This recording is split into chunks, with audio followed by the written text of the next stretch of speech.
Ela disse que a gente ia ter um casamento maravilhoso, que eu ia ter um casamento de princesa, que na verdade virou um pesadelo. Ela é uma pessoa extremamente bem articulada, ela fala bem com você, ela te conta tudo como ela vai fazer. Uma forma de se proteger do estelionato é não acreditar em facilidades. Investigue, procure saber se aquela pessoa realmente existe, se aquela empresa é idônea.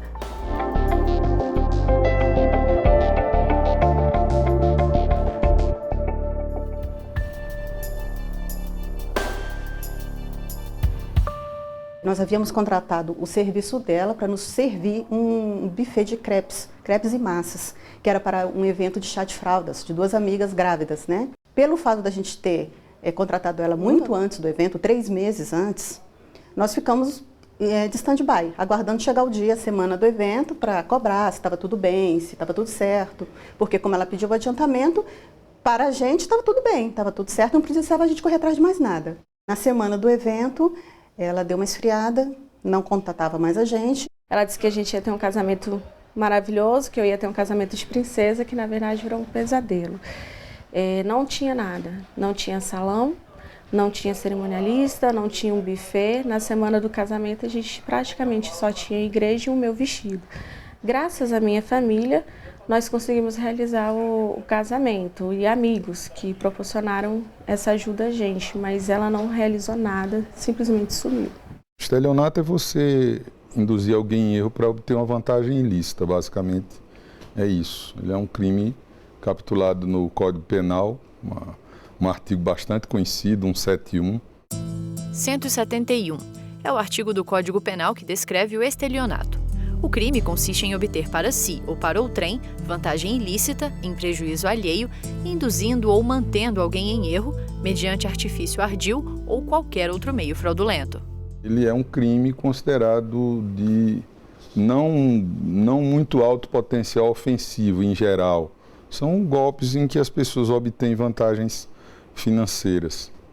Só que há alguns estelionatários que dão golpes muito grandes e atingem um número muito grande de pessoas. E aí, efetivamente, a justiça vai considerar esses casos de forma diferente. Geralmente são pessoas inteligentes e que conversam bem, né?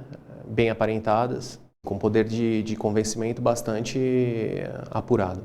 São pessoas tranquilas, aparentemente, nunca estão nervosas, bem calmas, exatamente para atrair a vítima. Eu dou um jeito, eu vou sacar o dinheiro e deixo lá no trabalho dela. Ela é uma pessoa extremamente bem articulada, ela fala bem com você, ela te conta tudo como ela vai fazer, como ela vai articular aquele sonho para você, aquele evento. Então, assim, você está envolvida emocionalmente, você quer que aconteça.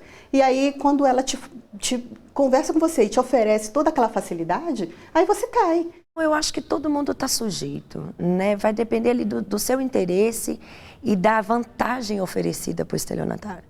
Porque o estelionatário, ele normalmente vem com um grande negócio. Ele não vem com um negócio ruim, ele vem com uma vantagem muito grande, onde o cidadão ele cresce o olho, infelizmente. O golpe ele exige a ganância da vítima. Muitas vezes a vítima cai porque quer buscar uma vantagem extraordinária.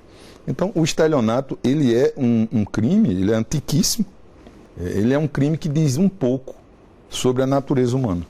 Mais praticados hoje em dia seria o golpe do parente, em que o criminoso liga para a casa da pessoa, fala que está com o familiar sequestrado e solicita valores, né, para que esse familiar seja libertado.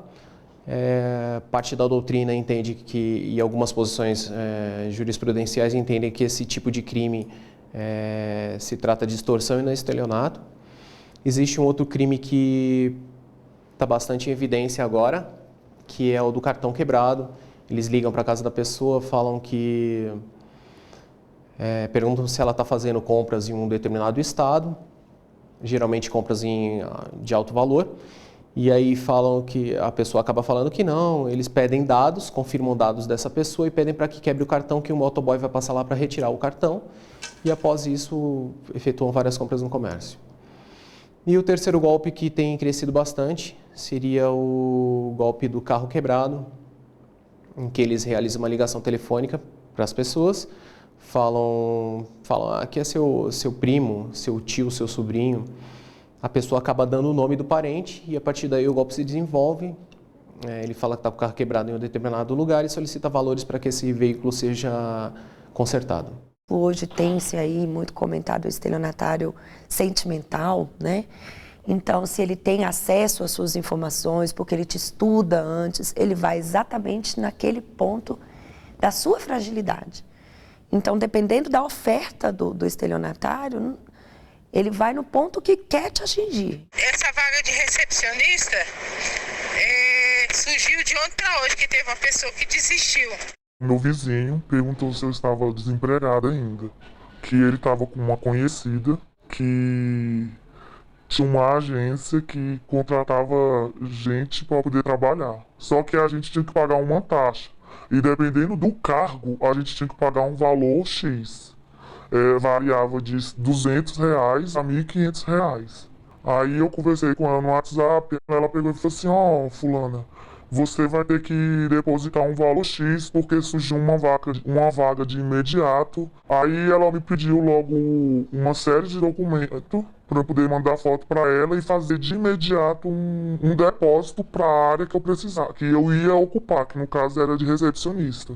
Aí eu já mandei logo, precisando, né, com medo de perder a vaga, já mandei logo as fotos dos documentos, fiz logo uma transferência. Quando eu marquei 2 encontros com ela, e nenhum dos 2 encontros ela apareceu. Aí eu comentei com meu vizinho que ele tinha me colocado num golpe, aí ele, não, eu conheço ela tem tempo, ela é minha conterrânea, que não sei o quê. Um caso semelhante chegou ao STJ. Os ministros da corte negaram o pedido de habeas corpus de uma acusada de oferecer vagas fictícias de emprego como vigilante em empresas de segurança no Distrito Federal. As vagas estavam condicionadas a pagamentos que variavam entre R$ 1.500 a R$ 3.000, mediante depósito em contas bancárias indicadas pela mulher. Ela respondia por outros crimes de estelionato e de apropriação indébita. Apesar que a quantia era pouca, mas assim, eu fiquei desesperado porque eu precisava do emprego, eu tinha esperança de ter minha dignidade de novo e tudo, e de repente cair num golpe assim, nossa, é uma tristeza. A família dela já entrou em contato, já ressarciu as pessoas e tudo, mas assim, só quem tinha os comprovantes que ela ressarciu, quem pagou em mãos não pagou. Mas assim, com ela presa eu sinto mais aliviada, porque ela não vai dar golpe mais em ninguém. Eu saio daqui do hospital, vou na casa de cada um e devolvo o dinheiro e os documentos.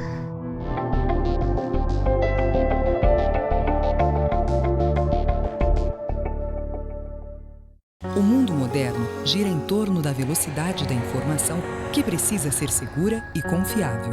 Para atender a estas exigências, o Superior Tribunal de Justiça elabora e disponibiliza 2 publicações diferentes com o objetivo de divulgar a jurisprudência do Tribunal: o Informativo de Jurisprudência e o Jurisprudência em Teses. Para acessar o informativo, basta entrar no site oficial www.stj.jus.br, clicar em Jurisprudência e, em seguida, em Informativo de Jurisprudência. Aqui, você acessa as informações mais recentes sobre súmulas, recursos repetitivos e outros julgados selecionados. E pode consultar por edição, por data, com arquivos organizados em ordem cronológica e reunidos de acordo com o ano de publicação, ou separados de forma temática, por ramos do direito. Também é possível fazer pesquisa livre por assunto.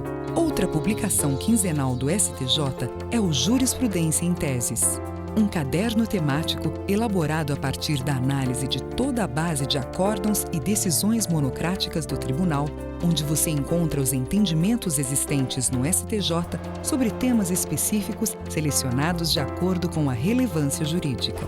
Você pode consultar as teses por edição e separado por ramos do direito, ou fazer uma pesquisa livre por assunto.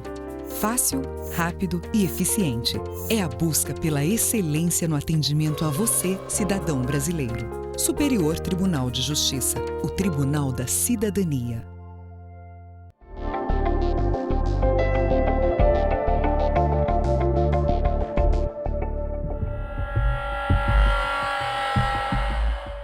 No caso da fraude do INSS, um benefício que foi ou concedido de modo irregular, ou até houve a concessão desse benefício de modo regular, mas passou o tempo, a pessoa não tinha mais direito a receber aquele benefício, seja porque faleceu ou porque era doente, deixou de ficar doente, continua por receber aquilo. Em geral, as fraudes do INSS, algumas caracterizam estelionato e outras podem caracterizar outros delitos, né?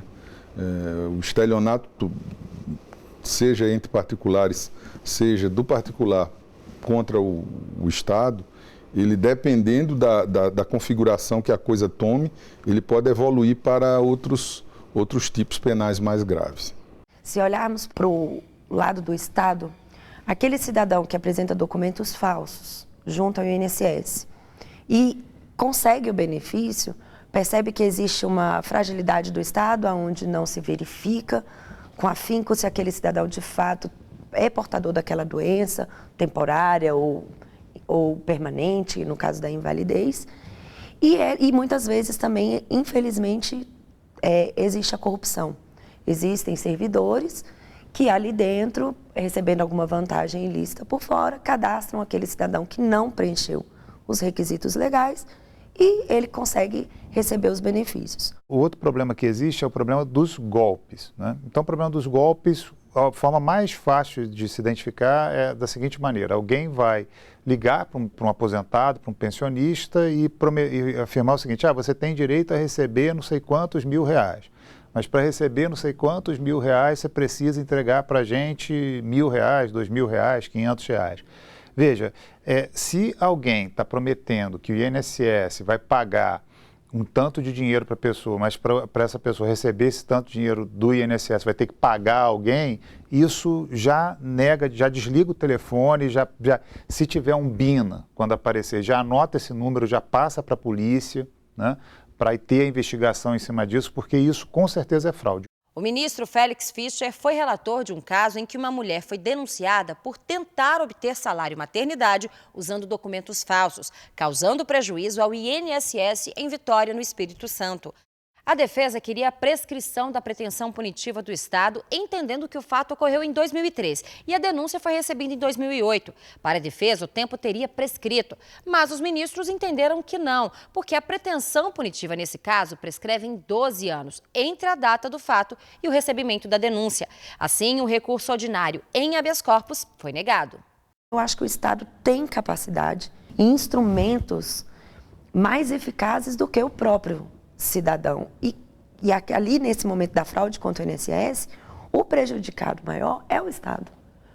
Porque a fraude ela é contra o erário. Aquele cidadão que, por um acaso, perdeu o cartão dele, está sendo utilizado por um estelionatário, ele registra um boletim de ocorrência, ele volta ao INSS, ele vai ter o seu benefício devolvido, restituído. Já o Estado não. Tem um trabalho de ações da Polícia Federal, juntamente com o Ministério Público e aqui com a Secretaria, que tem sido efetivo. Então, esse trabalho de repressão, de combate a um crime que já ocorreu, ele também tem um papel preventivo, né? Quando as pessoas começam a perceber que fazendo essas fraudes há uma chance muito elevada de ter uma operação da Polícia Federal em algum momento na casa delas, né?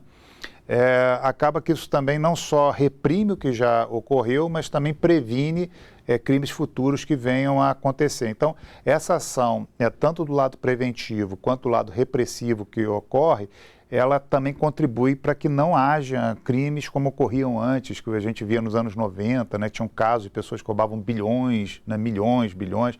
Quer dizer, são agora, esses crimes que ocorrem, eles são mais regionalizados e são mais específicos. Um levantamento da Coordenadoria Geral de Inteligência Previdenciária mostra que em 2017 foram realizadas 71 ações conjuntas entre Polícia Federal, Ministério Público e Secretaria de Previdência, entre operações e flagrantes.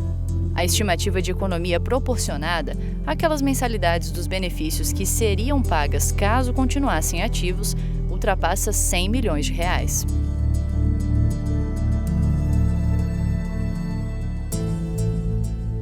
As pessoas utilizam as redes sociais como um consultório psicológico, né? E muitas vezes ali, naquele desabafo, você não percebe que você está se expondo aos olhos não só de amigos que estão preocupados com o seu lado, o seu problema sentimental, mas você se expõe para muita gente. E, infelizmente, os estelionatários, eles se aproveitam da nossa fragilidade. Então, ele vê ali que você está sofrendo e aí ele começa a falar aquilo que você quer ouvir. Ele quer a obtenção da vantagem ilícita. Ele não está preocupado se você vai sofrer, se você não vai. Ele não preocupa, é uma pessoa extremamente fria e calculista.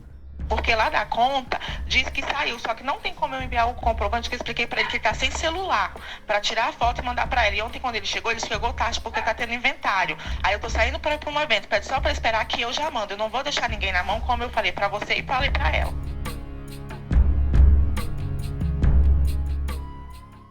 A internet ela possibilita novas modalidades de estelionato e ela também possibilita a aplicação de um golpe que atinja muita gente ao mesmo tempo. O estelionato da internet, ele consiste em induzir um usuário normal da internet a acessar algum tipo de site ou algum tipo de programa que aparentemente é inofensivo, mas que mais tarde vai prejudicar essa pessoa. Aí caracteriza o estelionato. Esse tipo de indução à utilização de um sistema falso é feito muitas vezes, na maior parte dos casos, através do e-mail. Então, você recebe o e-mail e no e-mail tem o link, né? A partezinha azul com um link para você acessar, normalmente acompanhado de uma mensagem que induz você a fazer o acesso.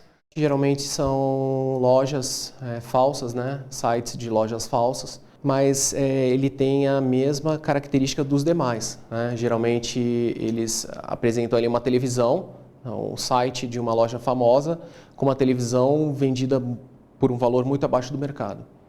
E aí, na verdade, aquela página é falsa, ele gera um boleto, a pessoa efetua o pagamento e cai no golpe. A primeira coisa é desconfiar da linguagem utilizada. A segunda coisa é um ato muito fácil de ser feito. Pega o mouse e coloca, sem tocar no link que apareceu, coloca o mouse em cima dele. Lá embaixo, no navegador, vai aparecer o nome do site que é efetivamente utilizado para, se você tocar, para onde você efetivamente vai. E aí você vai notar uma diferença entre o que está escrito e o que está lá embaixo. Se isso aí ocorrer, aí você já para e já pode preparar a denúncia, né, porque o ataque está ocorrendo. A internet, infelizmente, também facilita a atuação criminosa nesse sentido, né? Uma vez que a nossa legislação ela é precária, temos hoje apenas a Lei Carolina Dickmann, mas o avanço tecnológico ele é inversamente proporcional ao avanço da legislação brasileira. É o mesmo crime, mas existe todo um setor, tanto jurídico quanto tecnológico, que gostaria de ver esse crime redefinido novamente em função dos aspectos da internet. A operação 24 horas, a possibilidade de utilização de sites internacionais, tudo isso não está muito previsto na lei em que o estelionato clássico é definido, né? Mas, em geral, é possível, numa investigação de estelionato na internet, que você faça por analogia com relação ao clássico, né? Em 2010, o então presidente do STJ, ministro César Asfor Rocha, manteve a prisão preventiva de Pedro César Bessani Filho, acusado de liderar uma quadrilha de fraudes pela internet que provocou prejuízos de mais de R$300 mil a pelo menos 50 pessoas em 7 estados brasileiros. O grupo foi preso depois de denúncias de que compras via internet não eram entregues.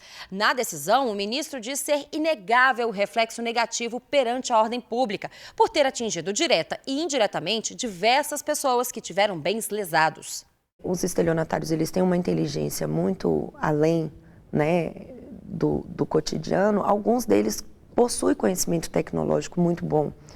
E aí eles, de alguma forma, eles entram nesse sistema e maqueiam e modificam esses dados na tentativa de ocultar os seus rastros no cometimento dos crimes. Essa visão da internet como uma terra sem lei, ela em geral é mais uma impressão, porque as pessoas se escondem atrás da tela do computador ou da tela do smartphone e ela tem a impressão de que ela está em segurança para fazer o que ela quiser, mas obviamente isso pode ser rastreado, descoberto e o delito ser punido. Tem que sair rastreando passo a passo até chegar nos pontos de origem. Muitas vezes esses pontos de origem são a origem de vários ataques diferentes. Então você detecta vários pontos de onde vem o ataque e descobre que eles vêm da mesma origem, mas aí não tem muito jeito, é assim, pegar o nome, obter o endereço IP, do endereço IP obter o outro endereço IP até chegar na origem. É um trabalho realmente de investigação, é um trabalho mais de perito mesmo, se não policial. Existem peritos da área de defesa cibernética, segurança cibernética, que tratam desse assunto.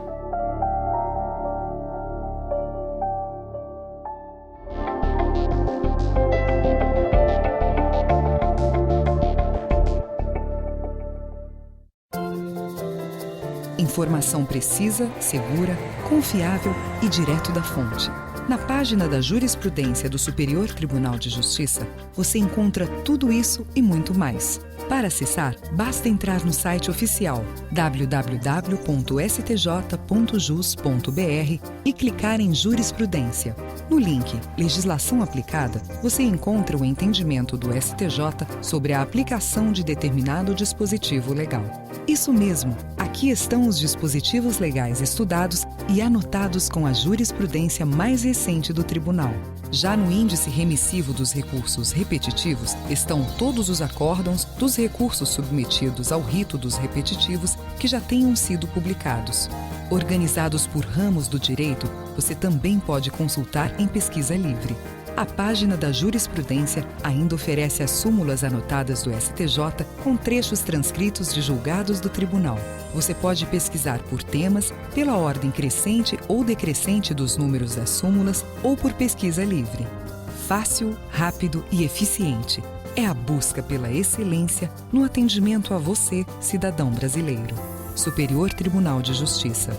O Tribunal da Cidadania.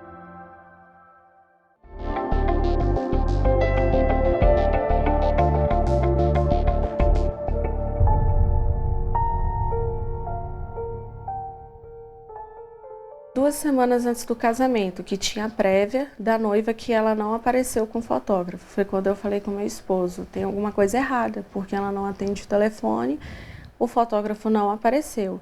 E aí ele explicou para mim, mas como é que vocês tiraram a foto? Eu falei, o meu primo que tirou as fotos. Aí ele começou a tentar entrar em contato com ela e não conseguiu. Ela ligou, falando que havia sido roubada, que tinha uma sócia que roubou ela, roubou toda a prataria dela, e ela estava chorando, desesperada, ia fazer um boletim de ocorrência. Inclusive o marido dela estava até infartando, estava acontecendo tudo, e ela não tinha condições de bancar o nosso evento naquele dia. E aí foi quando a gente falou assim, bom, então devolve nosso dinheiro, porque a gente precisa correr atrás de um outro profissional, né, um outro buffet, para servir a gente. E aí ela falou que não tinha como devolver nesse dia, que devolveria na segunda-feira. Esse dia era uma sexta-feira. Que na segunda-feira ela depositaria o dinheiro na conta, e aí na segunda não depositou, nem na terça, nem na quarta, e foi quando a gente caiu em si que a gente tinha levado um golpe. E a partir de então, a gente foi para a delegacia, fazer boletim de ocorrência. Nós começamos a divulgar nesses grupos de noivas, de eventos, e as pessoas nas redes sociais começaram a informar, nossa, ela me deu o golpe, nossa, ela veio, não pagou aluguel, olha, ela me deu o golpe disso, e começou a falar vários golpes que ela havia dado, e foi quando eu conheci a Dulcineia, que foi o golpe recente que ela deu, e outras pessoas também. Então foi através da internet mesmo. Todo contrato, toda ação, ela tem que ter um equilíbrio. Se ele fica muito vantajoso para você, pode ter certeza que tem alguma coisa errada ali. E se infelizmente caiu no golpe, por mais vergonhoso que tenha, denuncie. Porque se não for até a delegacia, se não for oficializado aquele crime, não vai se chegar ao criminoso nunca. E ele vai continuar fazendo. Um advogado acusado de estelionato e apropriação indébita teve pedido de liminar em habeas corpus indeferido pela presidente do STJ, ministra Laurita Vaz. O defensor foi acusado de prometer ajuizar ações no interesse dos clientes, mas, em vez disso, teria recebido os honorários acordados sem ajuizar os efeitos nem restituir os valores. Então, se precaver mesmo, porque é nosso dinheiro, né? Um dinheiro suado não é justo que a gente entregue na mão de pessoas assim, tão mau caráter que foge com o dinheiro e a gente fica na mão. Uma forma de se proteger do estelionato é não acreditar em facilidades, não achar que alguém vai te dar alguma coisa, porque ninguém dá nada para ninguém. Se ele tivesse alguma vantagem, com certeza ele guardaria para ele e não ofereceria para você. A recomendação para quem desconfia que está caindo, não continua o contato com aquela pessoa, chama um amigo, uma pessoa ligada àquele ou produto que você esteja comprando, ou uma pessoa que você pensa que tem um pouco mais de malícia, converse, troque uma ideia, mas para a ação, investigue, procure saber se aquela pessoa realmente existe, se aquela empresa é idônea, se aquele produto está na média de preço, se a proposta é muito boa, desconfie, gente. Reúna todas as provas que você tenha, troca de e-mails, telefones e compareça a uma delegacia para o registro da ocorrência policial. O STJ manteve a determinação de prisão preventiva de Rafael Miranda Caram, suspeito de ter praticado 38 crimes de estelionato no Brasil. A quinta turma entendeu que o fato de morar em Orlando, nos Estados Unidos, demonstra a disposição do acusado de não se submeter à justiça brasileira. Caram teria promovido investimentos em fundos falsos, causando prejuízos que poderiam chegar a 20 milhões de reais aos investidores. Ele oferecia, propagava que aqueles fundos tinham um rendimento extraordinário. E as pessoas investiam somas grandes.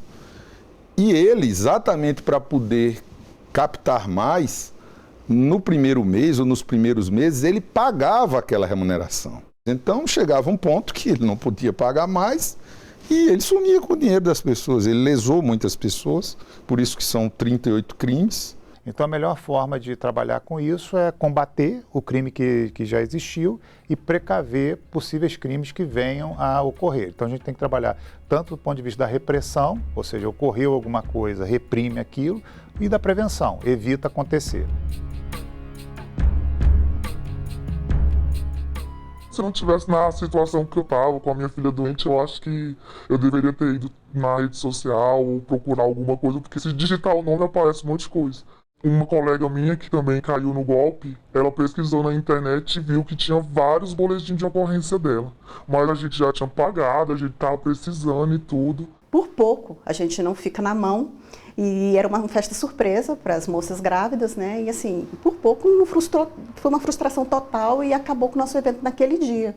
Foi um sentimento muito ruim mesmo. E que aos poucos eu e meu esposo a gente foi contornando, porque a gente ficou 2 anos aí com uma dívida do casamento. Porque nós tivemos que dobrar aquilo que já tinha sido pago. A gente já tinha pago praticamente ali para ela em mão R$6 mil. Faltava ainda uma outra parte do dinheiro, somando tudo, dá um prejuízo aí entre 10 a 15 mil.